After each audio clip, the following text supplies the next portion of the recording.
I subscribe to 20 or more newsletters, but there's only 2 that I read religiously. And one of them is by a guy called Jakob Greenfeld. Now, you might not have heard of Jakob, but he's done an incredible job over the last few years of building out a really engaged community on his niche, which is indiepreneurs. And he's recently released a product which is called Damn Good Leads and aims to replace, a whole sales team with basically a kind of SaaS product. And he keeps releasing these, incredible little projects and building along the way. And in this video, what we're going to do is dive into the tactics that Jakob's employed over the last few years to build out his community so we can do a better job in building our communities as well. And in this episode, we're going to dig into 3 really practical tactics that Jakob uses to build community so that we can apply these lessons to our own community building efforts. By the way, if you're new to the channel, I'm Tom, and this is the Community Lab. And here we dissect world-class community builders so that we can better learn from them and build incredible engaged communities. Also, if you really want to understand community building, we've put together a 37-page ebook for you, completely free, links in the description, and deep dives into a load of really important topics that I'm sure you're going to find super helpful. The first thing that we can learn from Jakob is this idea of being permissionless. Now, I first came across this concept from a guy called Jack Butcher, who has a course called the Permissionless Apprentice. And the idea is basically stop fucking around waiting for stuff to happen to you. You don't need anyone's permission. You can go and make it happen yourself. And Jakob's done this throughout his career. And luckily, he's put together an incredible tweet thread that goes through his process so we can get an insight into his mindset. So one of the examples that Jakob uses here about being permissionless is that he was listening to My First Million podcast. Great podcast, by the way, you should check it out. And one of the people on there, Andrew Wilkinson, was talking about how there's so many good product hunt startups that are getting launched, but none of them are actually getting any traction because the founders don't know anything about marketing. And he said, wouldn't it be a good idea if someone made like a platform for you to acquire these startups? Now, the permissioned way of going about this, i.e. the wrong way, would be to approach Andrew Wilkinson and say, that's a great idea. Here's a business plan. Can I start working on it? Do you want to maybe invest in it? We can get together. No, terrible idea. These people are inundated with requests. What you want to do is take the permissionless approach, which is what Jakob did. So he basically just went and built it. He went and built this platform where product hunt people could put their products on and they could get acquired for others who were interested in taking that up and marketing it. And then eventually he sold that company.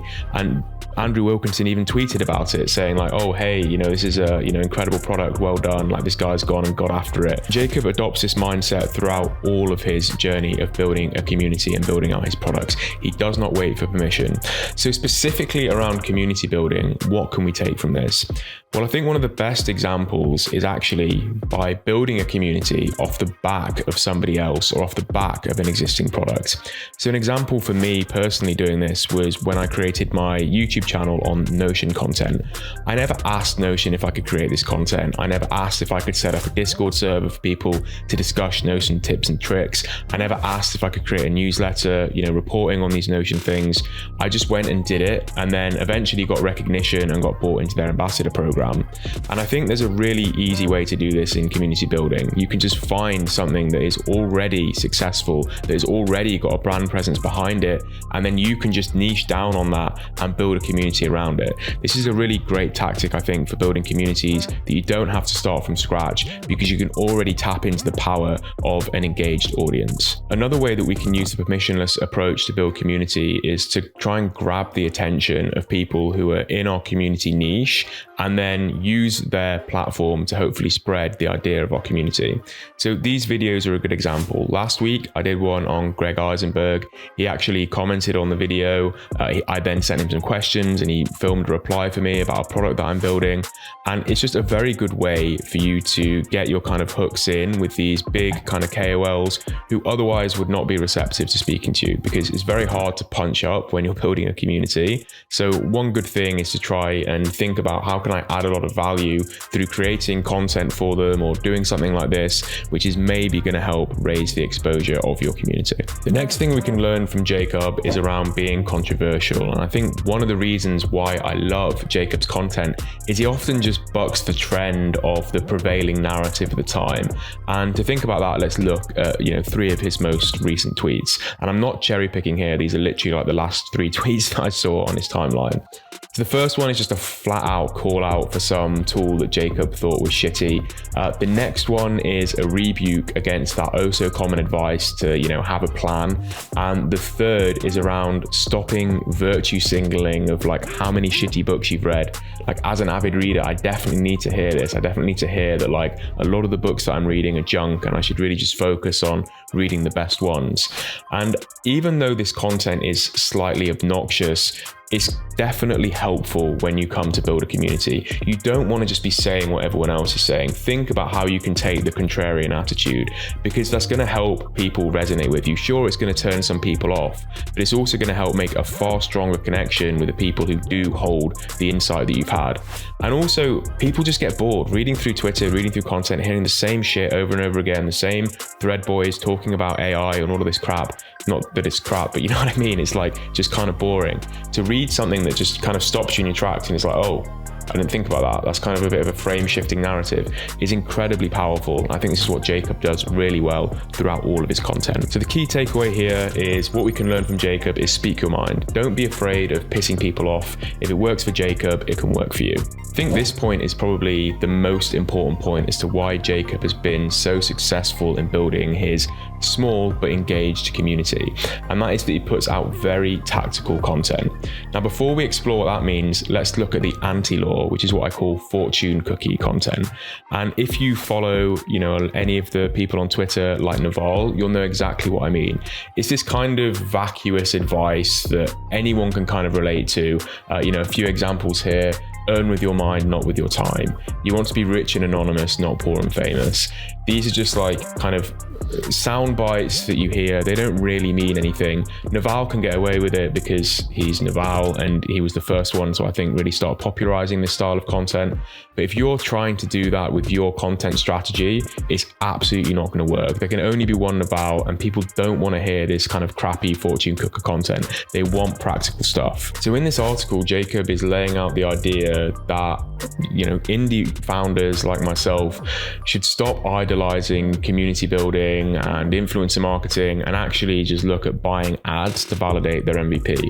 Now, I don't agree with all of what he's put there, but it definitely was tactical and something that I did implement and did experiment with. So he starts out by just cutting to the core of the mentality of the indie founder. He mentions that VC is the enemy and that as tribal people, we must do the opposite of the enemy. And as a fun fact, actually, apparently this is how a lot of culture developed. It wasn't about necessarily finding things that worked for the people in the tribe. It was about looking at tribes that were maybe rival to them and doing the opposite. So actually, as humans, a lot of what we do is just based on kind of a knee-jerk reaction to someone that we don't like. You can read more about this in a book by David Graeber called The Dawn of Everything, which is really interesting. But anyway, I digress. So then what Jakob goes on to do is basically show how that paradigm is false, and he gives explicit examples here. So Jakob then goes on to show why his argument is true, like why we shouldn't just be focused on these non-ad ways of building community. And he talks about basically specific examples of why Gymshark was doing influencer marketing before influencer marketing was even a thing. So it's going to be very difficult to, emulate their success. And he gives a number of different examples like this, very, very specific, that convince you of what he's trying to say. And then he follows up with the conclusion, which is giving very tactical, laid out advice on what you should do. Take $500 when you have a new product, put that into ads on a landing page. You can get it set up in a couple of hours, and that will be enough to validate your idea. And it's this kind of just very, very simple but very effective advice that's incredibly tactical that I think is one of the reasons why he's built up such a following. And when you're building your own community, you need to be thinking about this. You need to be thinking about how can I give the tactics that my community needs to succeed, not just putting out this vacuous content, this fortune cooker stuff. Be incredibly practical, share your wisdom, but share it in a way where people can take actions from it. So there's 3 tactics that we can learn from Jakob Greenfeld. Firstly, it's about being permissionless. How can you just take action today without asking anyone else for their permission to do so? The second one was around being controversial. Do not care what other people think to an extent when you're writing content. Write what is true for you. Don't worry about pissing people off, because if you're going to try and please everyone, you'll please nobody. And the third one is around being incredibly tactical if you're giving out, educational materials or advice to your community. People don't want vacuous content. They want something that's incredibly practical that they can implement today.